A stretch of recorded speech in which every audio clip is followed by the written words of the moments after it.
குடிநீருக்காக ஏங்கி நிற்கும் மக்கள் வரிசையில் அம்பாறை நேருபுரம் கிராமத்தவர்களும் உள்ளடங்குகின்றனர். இவர்களின் அல்கல் தொடர்பில் நியூஸ் ஃபர்ஸ்டுக்கு பதிவானது. அக்கரைப்பற்று பொத்துவில் பிரதான வீதியில் அமைந்துள்ள தாமரைக்குளம் என்று அழைக்கப்படுகிறது நேருபுரம் கிராமம். சுமார் 30 குடும்பங்கள் வசித்து வரும் இந்த கிராமத்தில் அடிப்படை வசதிகள் பூர்த்தி செய்யப்படாத நிலையிலேயே காணப்படுகின்றது.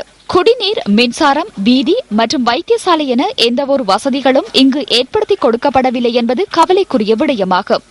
நாட்டில் இடம்பெற்ற அசாதாரண சூழ்நிலைகளாலும் ஆழிப்பேரலையினாலும் பாதிக்கப்பட்ட கிராமங்களில் தாமரைக்குளமும் அடங்குகிறது.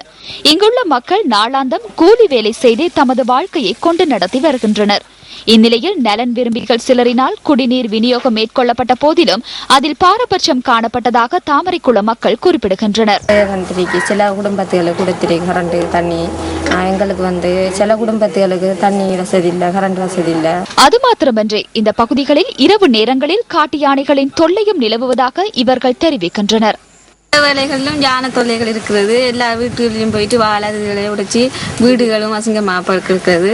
பாதைகள் சீரின்றி காணப்படுவதால் போக்குவரத்து செய்வதிலும் பலத்த சிரமங்களை எதிர்கொள்வதாக இவர்கள் கவலை தெரிவிக்கின்றனர். ஆகவே இந்த கிராமத்தில் நிலவும் அடிப்படை தேவைகளையும் குறைபாடுகளையும் நிவர்த்தி செய்வதற்கு உரிய அதிகாரிகள் நடவடிக்கை எடுப்பார்கள் என்ற இந்த கிராம மக்களின் கனவு. வறுமைக்கு மத்தியில் வாழ்க்கை நடத்தி வந்த இளைஞர் ஒருவருக்கு தொழில் வாய்ப்புக்காக கொரிய தேசம் நோக்கி செல்வதற்கான வாய்ப்பு இன்று ஏற்படுத்தி கொடுக்கப்பட்டது. பிரஜைகள் முன்னணியின் செயலாளர் நாயகமும் பாராளுமன்ற உறுப்பினருமான ஜே ஸ்ரீரங்காவினால் இந்த அரிய வாய்ப்பு பெற்றுக் கொடுக்கப்பட்டுள்ளது. தொழில் வாய்ப்புகளுக்காக ஏங்கிய மலேக இளைஞர்களில் இவரும் ஒருவர். நுவரெலியா மாகஸ்தோட்ட மேல் பிரிவே இவரின் வசிப்பிடம். தேயிலைக்கு உரமாகி போன எம்மவர்களின் பிள்ளைகளில் இந்த இளைஞனும் ஒருவன். தொழில் வாய்ப்பு பெற்று வெளிநாட்டுக்கு பயணிக்க வேண்டும் என்ற இவரின் கனவு இன்றைய தினம் நிறைவேறியது. இவரின் எதிர்பார்ப்பை நிறைவேற்ற நுவரெலியா மாவட்ட பாராளுமன்ற உறுப்பினர் ஜே ஸ்ரீரங்காவினால் முடிந்துள்ளது. பழம்பெரும் அரசியல்வாதிகள் நுவரெலியா மாவட்டத்தில் இருந்தாலும் பாராளுமன்ற உறுப்பினர் ஜே ஸ்ரீரங்காவால் இந்த இளைஞனின் எதிர்பார்ப்பை நிறைவேற்ற முடிந்துள்ளது. இந்த மாதிரி ஒரு எஸ்டேட்ல இருக்கக்கூடிய கொரியாவுக்கு ஒரு அனுப்புறது ஜே ஸ்ரீரங்கா அவரோட தலைமையில தான். 20 வருஷ அரசியல்லையே ஒரு ஆள் தான் அனுப்பியிருக்கேன்னு சொல்லியிருக்காரு முத்துசிவலிங்கம். ஒரு 3 வருஷ அரசியல்ல எங்களுக்கு ஒரு ஆள் அனுப்புறாரு. அதுக்கு அவருக்கு நான் நன்றி கடன் படுறேன். நுவரெலியாவில் 45 படிங்களை பாய்ஸை போட்டாரு. அதில் நான் 3 பேர் எக்ஸாம் பாஸ் ஆகி இன்னைக்கு நான் கொரியா போகிறேன். எனக்கு 1 லட்சம் ரூபாய்க்கு மேலே சம்பளம் கிடைக்குது. இதே ஒரு எஸ்டேட்டில் வேலை செய்யக்கூடிய ஒருத்தருக்கான சம்பளம் 15,000 ரூபா. 15,000 ரூபா சம்பளத்தில் வாழ்க்கை நடந்த கஷ்டம். இந்த மாதிரி கொரியாவுக்கு அனுப்பி இந்த மாதிரி வேலை வாய்ப்புகளை கொடுத்தால் மற்ற எம்பிமார்களும் எங்களோட நுவரெலியாவை அம்மந்தோட்டமாக்கி உண்டாக்கிடலாம். இதற்கமைவாக இன்று நண்பர்கள் 12 மணி அளவில் இந்த இளைஞன் கொரியாவின் யோங் ஜோங் நகரத்திற்கு தொழில் வாய்ப்பை பெற்று பயணமானார். இது தொடர்பில் இவரின் பெற்றோர் இவ்வாறான கருத்துக்களை வெளியிட்டனர். அவர் தான் இது முதல் தடவையா இந்த நுவரெலியா மாவட்டத்திலிருந்து எங்கள் மகனை அனுப்பி வைக்கிறாரு. இந்த மாதிரி மற்ற எம்பிமாரும் மலையகத்தில் உள்ள வாலிபர்களை இப்படி வெளிநாட்டுகளுக்கு அனுப்பி அவங்க அங்கே தொழில் புரிஞ்சு நல்ல முறையில் வந்தாங்கன்னா அந்த நுவரெலியா மாவட்டம் எங்கேயோ ஒரு நல்ல நிலைமைக்கு வந்துடும். எங்கள் மகனை இப்படி வெளிநாட்டுக்கு இப்படி அனுப்புறதுக்கெல்லாம் உதவி புரிஞ்சதுக்கு அவருக்கு நாங்கள் ரொம்ப நன்றி கடன் பட்டிருக்கோம். இதே போன்ற இளைஞர்களை பல அரசியல்வாதிகள் ஏமாற்றி இருக்கின்றார்கள். முதல் முறையாக நேர்மையாக ஒரு இளைஞரை கொரியாவுக்கு அனுப்பிய அரசியல்வாதி என்றார் திரு ரங்காசர் அவர்களுக்கு நாங்கள் மாகாஸ்தோட்ட மக்கள் சார்பிலும் இந்த குடும்பத்தின் சார்பிலும் பெரும் நன்றி தெரிவித்துக் கொள்கின்றோம். மலேக இளைஞர்களின் எதிர்காலத்தை கருத்தில் கொண்டு தூர நோக்கோடு செயற்பட்டிருக்கும் பாராளுமன்ற உறுப்பினர் ஜே ஸ்ரீரங்காவின் சேவை எம்மவர்களுக்கு ஓர் முன்னுதாரணம். தென் மாகாண சபை வேட்பாளர் அஜித் பிரசன்ன நாளை வரை விளக்கமறியலில் வைக்கப்பட்டுள்ளார். கொழும்பில் உள்ள தனியார் வைத்தியசாலை ஒன்றில் சிகிச்சை பெற்று வந்த அஜித் பிரசன்னவை வைத்தியசாலையில் சென்று பார்வையிட்ட கோட்டை நீதவான் திலினி கமகே இந்த விளக்கமறியல் உத்தரவை பிறப்பித்துள்ளார். அதுடன் அஜித் பிரசன்னவை கோட்டை நீதவான் நீதிமன்றத்தில் நாளை ஆஜர்படுத்துமாறும் சிறைச்சாலைகள் திணைக்களத்திற்கு நீதவான் உத்தரவிட்டுள்ளார். வேட்புமனு தாக்கல் செய்ததன் பின்னர் காலிநகரில் அமைதியின்மையை தோற்றுவிக்கும் வகையில் செயற்பட்டமை மற்றும் போலீஸ் உத்தியோகத்தர் ஒருவரை தாக்கியமை ஆகிய குற்றச்சாட்டுகளின் அடிப்படையில் அவர் நேற்று கைது செய்யப்பட்டிருந்தார். சம்பவம் தொடர்பில் காலி போலீசார் கோட்டை நீதவான் நீதிமன்றத்தில் நாளை விளக்கம் அளிக்கவுள்ளனர். இதேவேளை போலியான தகவல்களை உள்ளடக்கி கம்பஹா மாவட்டத்தில் வேட்புமனு பத்திரத்தை முன்வைத்ததாக கூறப்படும் சம்பவம் தொடர்பில் நவசம சமாஜ் கட்சியின் செயலாளர் கலாநிதி விக்ரமபாகு கருணாரத்னவிடம் விசாரணை செய்வதற்கு போலீசார் தீர்மானித்துள்ளனர்.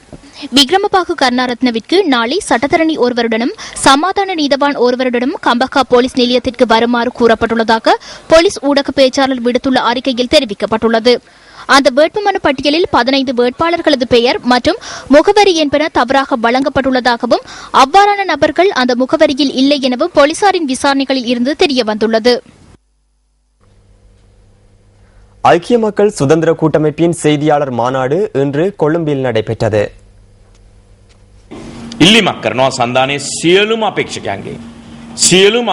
தேர்தல் சட்டங்களை மதித்து அதனை பின்பற்றி பிரசார நடவடிக்கைகளில் ஈடுபடுமாறு அனைத்து வேட்பாளர்கள் மற்றும் ஆதரவாளர்களிடம் விசதமாக கேட்டுக் கொள்கின்றோம். இந்த அழகிய நாட்டில் புதிதாக அமைக்கப்பட்ட வீதிகளை சீரழிக்க வேண்டாம். சூழலை நேசிக்கும் அரசியலில் ஈடுபடுமாறு அனைத்து வேட்பாளர்களையும் கேட்டுக் கொள்கின்றோம். පරිසරයට ආදරය කරන දේශපාලනයක් කරන්න කියලා.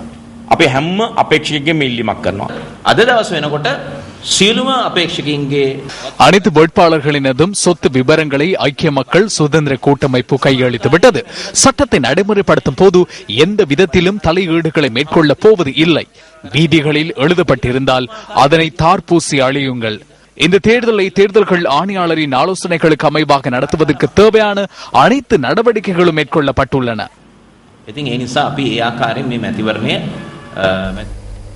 அரசியல் துறையில் தற்போது காணப்படுகின்ற வீழ்ச்சி நிலை தொடர்பில் ஸ்ரீலங்கா சுதந்திர கட்சியின் பொதுச் செயலாளர் அமைச்சர் மைத்ரிபால சிறிசேன இன்று மெதிரிகிரியவில் இடம்பெற்ற நிகழ்வொன்றின் போது கருத்து தெரிவித்தார். இன்றைய காலப்பகுதியில் அரசியலுக்கு வரும் அனைவரும் பணம் சம்பாதித்துக் கொள்ளவே முயற்சிக்கின்றனர். தேர்தலில் போட்டியிடுவதும் அதற்காகத்தான். தேர்தலில் வெற்றி பெற்ற பின்னரும் அது தொடர்பிலான சிந்தனையுடனேயே காலத்தை கழிக்கின்றனர். எவ்வாறு பணம் சம்பாதிப்பது என்பதையே சிந்திக்கின்றனர். இன்று அரசியல் கலாச்சாரம் மற்றும் ஒழுக்கம் சீரழிந்து போயுள்ளது. காணி மற்றும் காணி அபிவிருத்தி பிரதி அமைச்சர் சிறிபால கம்லத்தின் அரசியல் வாழ்க்கையின் 10 ஆண்டு பூர்த்தியை முன்னிட்டு தெதிரிகிரிய தேசிய பாடசாலையின் கேட்போர் கூடத்தில் இந்த நிகழ்வு இடம்பெற்றது. ஐக்கிய மக்கள் சுதந்திர கூட்டமைப்பின் மேல் மாகாண சபை வேட்பாளர் ஹிரோனிகா பிரேமச்சந்திர அவிசாவளி பிரதேசத்தில் நேற்று இடம்பெற்ற கூட்டம் ஒன்றில் கலந்து கொண்டார். ஹிரோனிகா பிரேமச்சந்திரவின் தேர்தல் பிரசார அலுவலகம் ஒன்று நேற்று அவிசாவளியில் திறந்து வைக்கப்பட்டது. මම තවම අවුරුදු 26ක තරුණියක්. මමත් ආසයි අනෙක් 26ක තරුණියක් වගේ. நான் இன்னும் 26 வயது யுவதி. ஏனைய 26 வயதுடைய யுவதிகளை போன்று நண்பர்களுடன் வெளியில் சென்று வினோதமாக இருப்பதற்கு எனக்கும் விருப்பம்.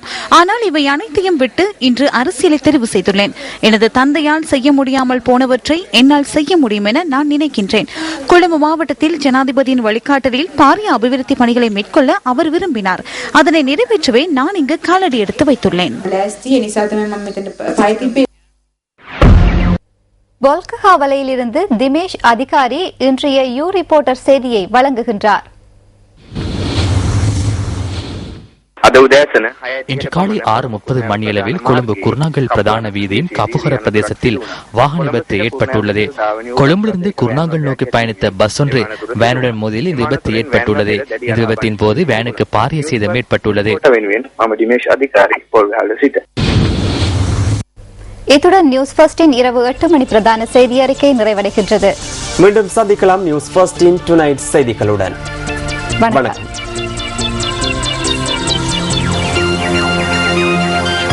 Hotline 0114-896-896 www.newsfirst.lk. Feedback at newsfirst.lk.